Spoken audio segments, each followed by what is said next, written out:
Hello guys, welcome to my channel. Today we are going to see how to resolve you are coming across an error SSL protocol error in your web browser. Before moving on to the video guys, don't forget to leave a like. Let's fix it guys. Go to search menu and type internet option.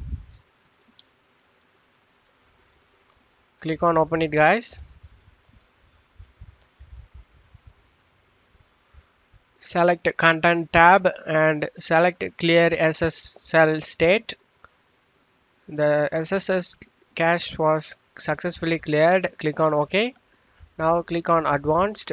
You just need to scroll down to the bottom, and now you just want to enable these option guys: SSL 3.0 and TLS 1.0. Use TLS 1.1.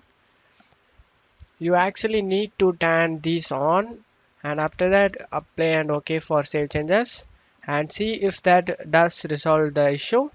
I hope this video helped you guys. If the video helped you, don't forget to leave a like guys. You can also subscribe me and support me guys. Thank you.